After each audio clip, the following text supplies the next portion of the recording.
أعوذ بالله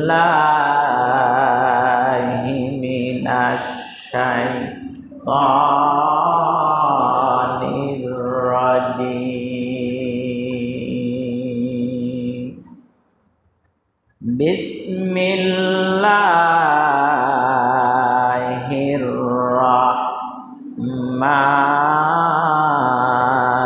الرحيم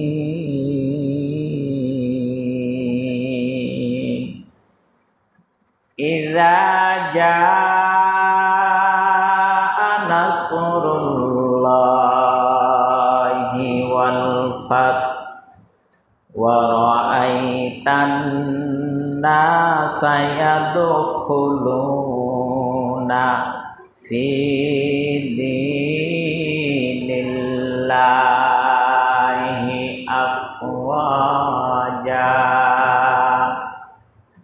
فسبح بحمد ربك واستغفر إنه كان توابا.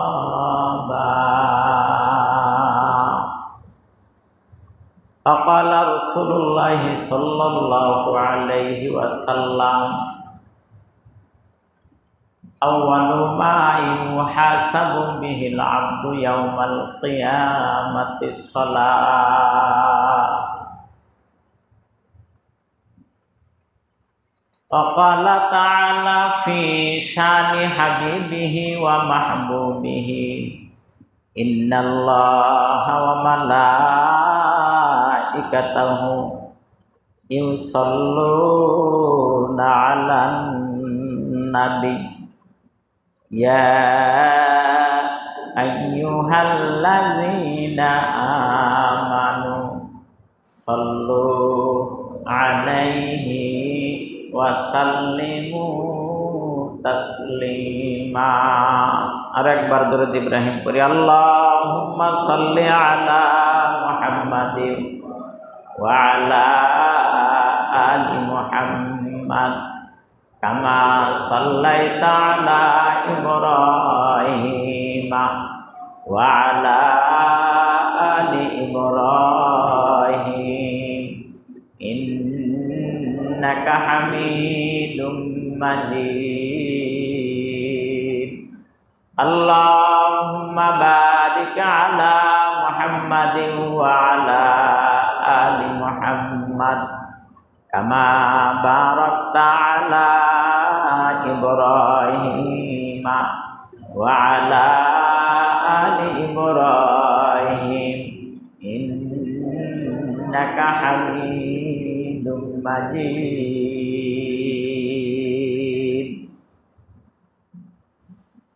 আল্লাহ জাল্লা শাহনুর দরবারে লাখো কোটি তারিফ এবং শুকর গুজার করছি যে মহান তাবারক ওয়া তাআলা আমাদেরকে ভালোবেসে দুনিয়ার সমস্ত ঝামেলার থেকে ফারেক করে আল্লাহ সুবহানাহু ওয়া তাআলার ঘর মসজিদে আসা বসা নামাজের জন্য কবুল করেছেন। এজন্য জবান খুলে পড়ি আলহামদুলিল্লাহ। লাখো কোটি দরুদ সরকায়ে দো আলম হাবিবে দো জাহান সাইয়্যিদুল মুরসালিন আশরাফুল আম্বিয়া খাতামুন নবিয়্যিন সিরাজাম বাশীরা সিরাজাম মুনীরা, যার শাফায়াত ব্যতি রেখে দুনিয়ার কোনো মানুষ জান্নাতে যাবার পারমিশন পাবে না, যেই মহান মানবকে উভয় জাহানের সর্দার করে পাঠানো হয়েছে, যার আনুগত্যের মধ্যে আমার আর আপনার সফলতা এবং কামিয়াবি, সেই মহান মানবকে স্মরণ করার নিমিত্তে আবেগ ভালোবাসা উজাড় করে দিয়ে অবনত মস্তকে মহাব্বাতান করি সাল্লাল্লাহু আলাইহি ওয়াসাল্লাম।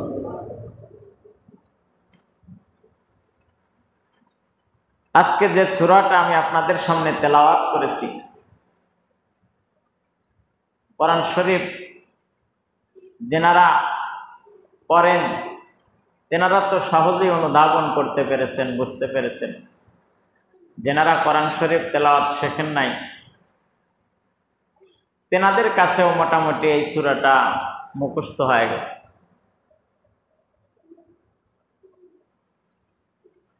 যেনারা মাগরিবের সালাতে জামাতে শরীক হয়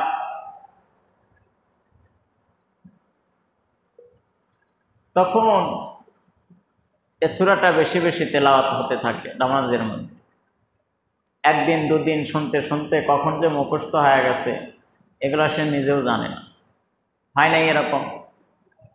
যে সূরাটা তেলাওয়াত করলাম আমরা যারা এখানে উপস্থিত হয়েছি সকলেই পারি তো এ তেলাওয়াত। এই সূরাটা সকলেই পারি না? কম বেশি সকলেই পারি। হয়তো বা মাদ্রাসার তলাবে আজিজদের মতন না হলেও নিজের মতন করে পড়তে বললে পড়তে পারা যায় নাকি কন? এমন একটা সূরা মহাগ্রন্থ আল কোরআনের 30 নম্বর পারায় অবস্থিত 110 নম্বর সূরা। এই সূরাতে মাত্র 3টা আয়াত, একটা রূপে 3টা আয়াত নিয়ে এই সূরাটা অবস্থিত।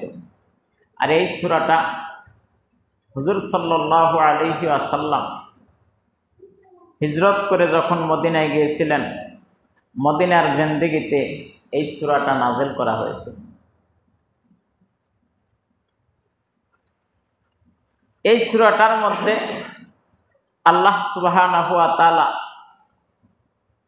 সুন্দর করে কিছু কথা, কিছু নসিহত আমাদের উদ্দেশ্যে আল্লাহ পাক ব্যক্ত করেছেন।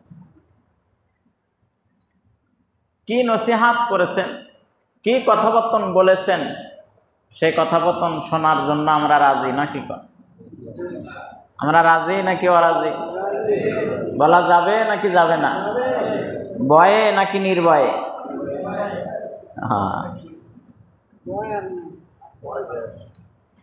আল্লাহ সুবহানাহু ওয়া তাআলা তদানীন্তন সময় থেকেই একটা পক্ষ ইসলামের পক্ষে কাজ করেছে আর একটা পক্ষ ইসলামের বিপক্ষে কাজ করেছে। তদানীন্তন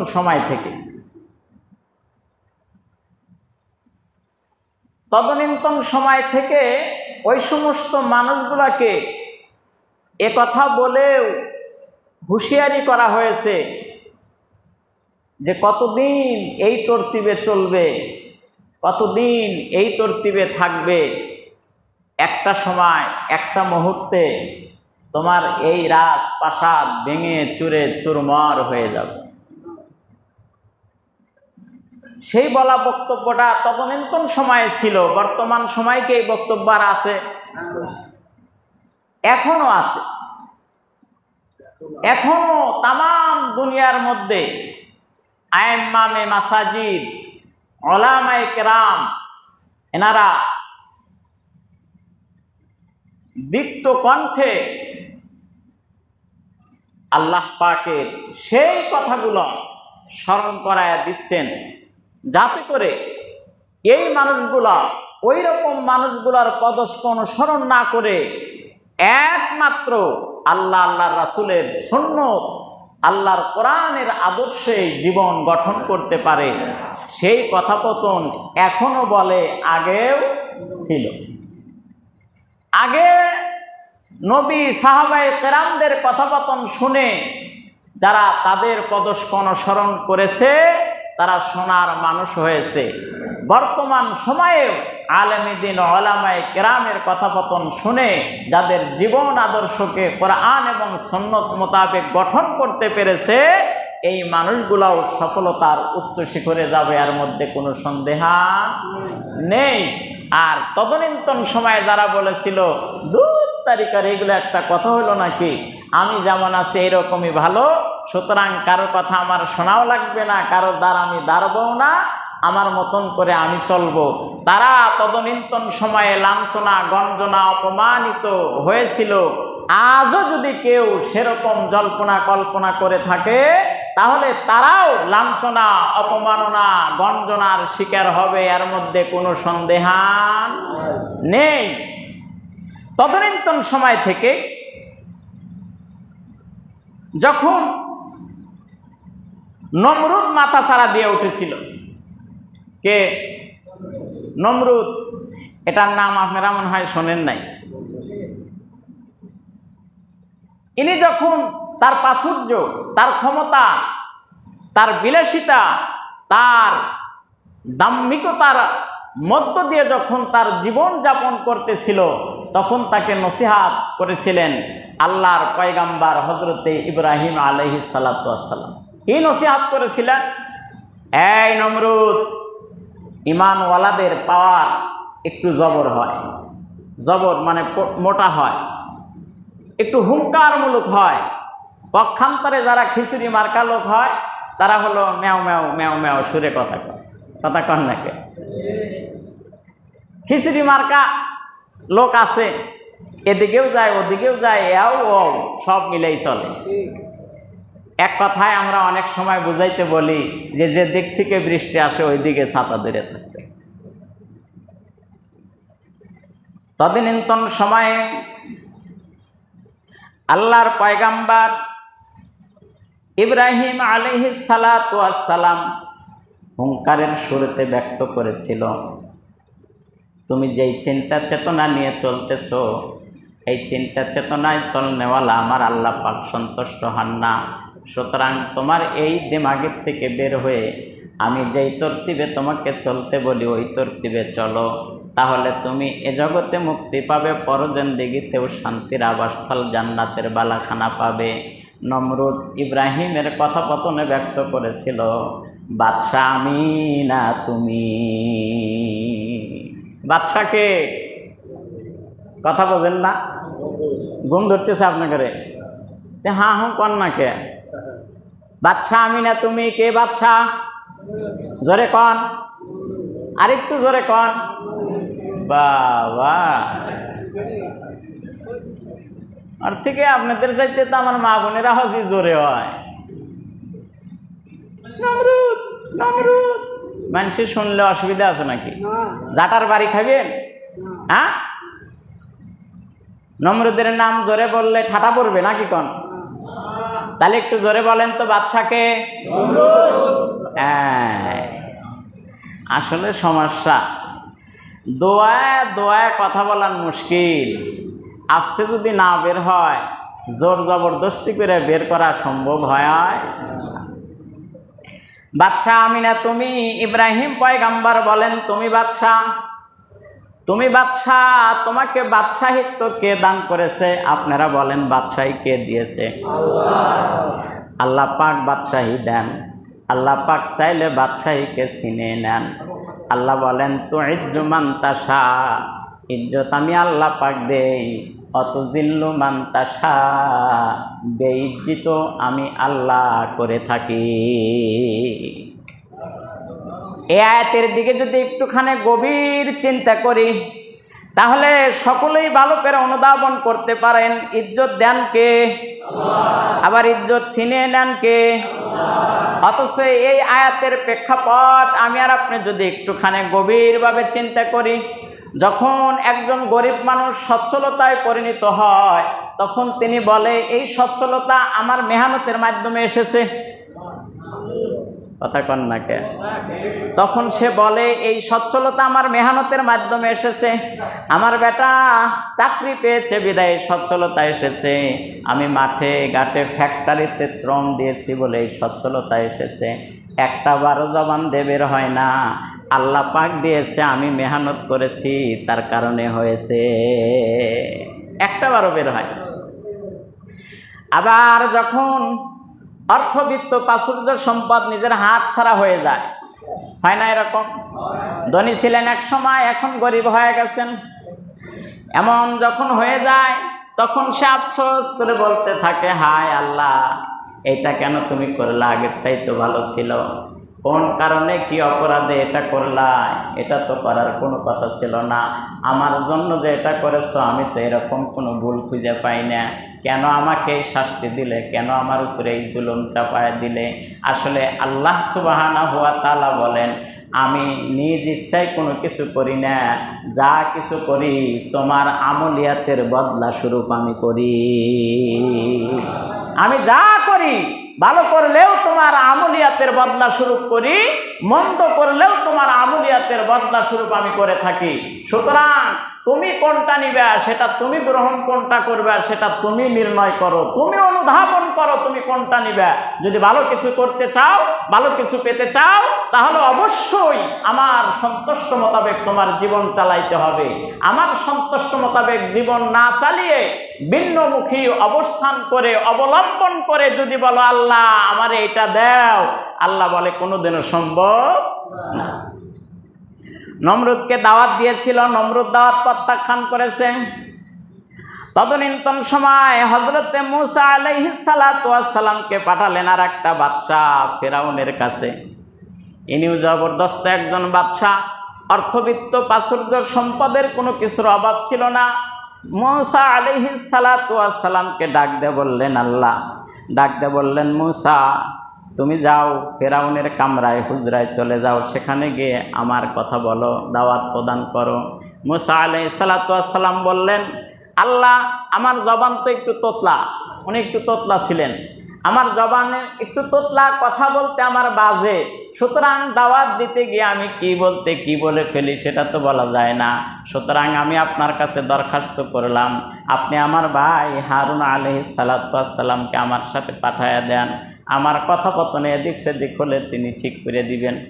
তোতলা মানুষের কথা অনেক সময় বোঝা মুশকিল হয়ে যায়, হয় না এরকম? যেহেতু দিনের দাওয়াত দিতে যাচ্ছি, আমার ভাইকে আমার সঙ্গে পাঠায়া দেন। বলে ঠিক আছে, পাঠায় দিলাম। মুক্তাসার কথা, লম্বা সময় কথা বলা যাবে না। যাও, পাঠায় দিলাম। মূসা আলাইহিস সালাতু ওয়াস সালাম যখন হারুন আলাইহিস সালাতু ওয়াস সালামকে সঙ্গে করে নিয়ে যখন ফিরাউনের কামরার মধ্যে চলে গেলেন, গেটের থেকে আওয়াজ দিচ্ছেন, এই ফিরাউন, হুঙ্কার দিয়ে বলছেন আওয়াজ জোরে, হে ফিরাউন আছো, বের হও কামরার থেকে, হুজরাত থেকে। কে ডাকে?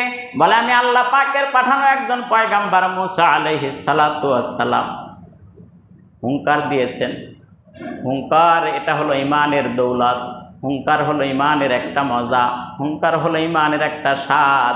আমার আর আপনার ইমানই তো দুর্বলতা। হুঙ্কার আসবে কোত্থেকে? আমার আপনার হুঙ্কার আসে হলো ভিন্ন মুখে।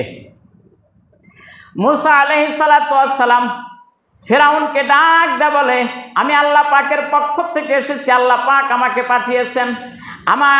আমি যে পয়গাম্বার মূসা আলাইহিস সালাতু ওয়াস সালাম, আমার কথা মতন তোমার জীবনকে পরিচালিত করো, আর এক লা ইলাহা ইল্লাল্লাহু মূসা কালিমুল্লাহ, এই কালেমার উপরে প্রতিষ্ঠিত হও। ফিরাউন ডাক দেয়, বলে তুমি কি আমারে পাগল পাইছো নাকি? এই যে প্রাসাদ দেখতেছো, এটা বানাইতে আমার অনেক টাকা পয়সা খরচ হয়েছে, এ পর্যন্ত আসতে আমার অনেক কাঠ খড় পুরাইতে হয়েছে। এমনি এমনি ফেরাউন আজকে এই প্রাসাদের মালিক হয় নাই, এমনি এমনি ফেরাউন এই বালাখানার মালিক হয় নাই, এমনি এমনি ফেরাউন বাদশাহিত্ব লাভ করে নাই।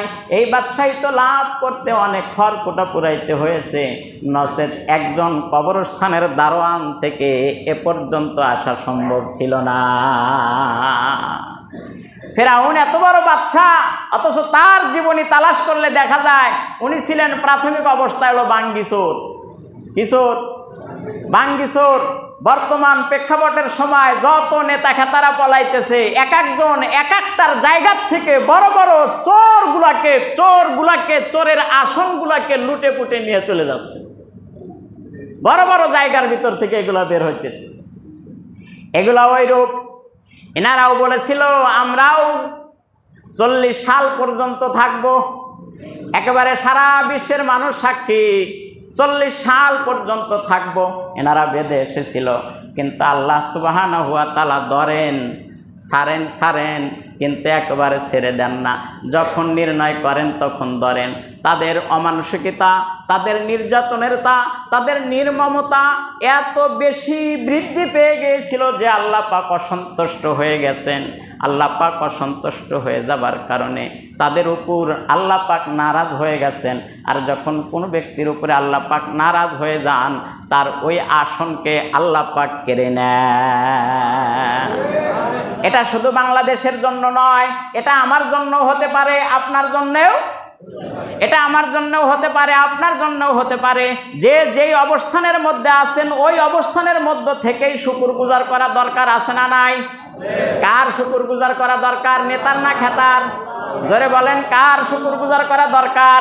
আল্লাহ পাকের শুকরগুজার করা দরকার। যেই মানুষটা আল্লাহ পাকের শুকরগুজার করবে, তার আসন আল্লাহ পাক আরো উচ্চ আসন বানায় দিবে, দামি বানায় দিবে। পক্ষান্তরে আল্লাহর শুকুর যখন করবে না, না শুকরিয়া করতে থাকবে, তখন আল্লাহ পাক ওই জায়গা থেকে তার স্থানান্তরিত করে দিবে, অপমানিত করবে, লাঞ্ছনা করবে, গঞ্জনা দিবে। আজকে এত সম্মানের মানুষগুলা এই কয়েকটা দিনের ব্যবধানে যার কথাপতনে সমস্ত মানুষ আতঙ্কিত, অথচ ওই মানুষটা এখন চোরের মতন বসবাস করার চিন্তা ভাবনা করতেছে। পালায়া এলাকা ছাড়তে গিয়েও ধরা খাইছে, ধরা খায়ও 10 দিনের রিমান্ড মঞ্জুর হয়েছে। এগুলা আসলে ওনাদের কার্যকলাপ, ওনাদের আমলিয়াতের বদলা স্বরূপ এগুলা হইতেছে। সুতরাং আমি আর আপনি এখানে যেনারা উপস্থিত হয়েছি, যেনারা অনুপস্থিত আছি, তামাম পৃথিবীর মানুষ সাক্ষী, যেনারাই যুগ যুগান্তরে মানুষের উপরে জুলুম নির্যাতন করেছে, তাদের জুলুম আর নির্যাতন স্থায়ী হয় নাই, অল্প কিছুদিন কষ্ট করতে হয়েছে, এরপরে আল্লাহ পাক তাদেরকেই জুলুমের শিকার করে দিয়েছে। সুতরাং ওইগুলার থেকে আমাদের শিক্ষা নেওয়া দরকার, ওখান থেকে আমাদের জানা দরকার, ওখান থেকে আমাদের বোঝা দরকার যে আমাদের বড় বড় গডফাদার যারা ছিল, আমাদের নেতা খেতা যারা ছিল, যাদের চামচায় আমরা চলাচল করেছি, যাদের আদর্শই নিজেদের জীবনের আদর্শিত বাস্তবায়ন করার চেষ্টা করেছি, ওই নেতাগুলা কিন্তু একবারও পাতি নেতা করে কথা চিন্তা ভাবনা করে নাই। আমি চলে যাচ্ছি, আমার কথাই যারা সন্ত্রাস করেছে, আমার কথাই যারা লুটতারাজ করেছে, আমার কথাই যারা চাঁদাবাজি করেছে, আমার কথাই যারা অপহরণ করেছে, আজকে আমি চলে গেলাম, এনাদের বৈশিষ্ট্যটা কি হবে, এনাদেরকে দেখবে কে, এনাদের টেগাল দিবে কে, এই জল্পনা কল্পনা কোনো নেতা করে যায় না। সুতরাং নেতার ওই রকম নেতার পিছনে ঘুরে কোনো লাভ হবে না। এমন নেতাকে জীবন আদর্শই বাস্তবায়িত করতে হবে যে নেতা আমাকে রেখে একা একা পলায়ন করবে না। এমন একজন নেতা হলেন মুহাম্মাদুর রাসূলুল্লাহ সাল্লাল্লাহু আলাইহি ওয়াসাল্লাম, যিনি মিজানের কান্ডারিতে থাকবে, যিনি পুলসিরাতের ঘাটের মধ্যে থাকবে, যিনি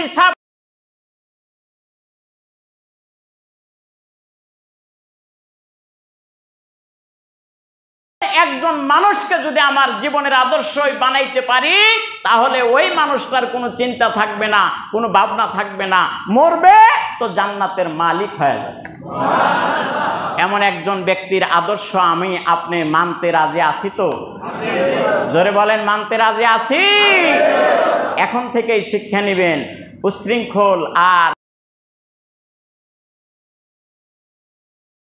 আজকে যেনারা চিন্তা করতেছেন কাজ হয়েছে না, কাজ হয় নাই, ওনাদের থেকে শিক্ষা নেন। আপনারা উচ্ছৃঙ্খলতা করবেন তো আপনাদেরও ওই দুর্দশা হবে, ওই দুর্দশাই হবে। সুতরাং উচ্ছৃঙ্খলতা ইসলাম সমর্থন করে না, ইসলাম সমর্থন করে সুশৃঙ্খলতা, ভ্রাতৃত্ব, মহব্বত আর মুআমিলাত। এই চিন্তা চেতনা নিয়ে আমার পরিবার, আমার সমাজ, আমার গ্রাম, আমার রাষ্ট্র যেন সুন্দর করে চলতে পারে, চালাইতে পারি, সেই তৌফিক আল্লাহ পাক আমাদের প্রত্যেককে দান করুন। সকলে বলে আমিন।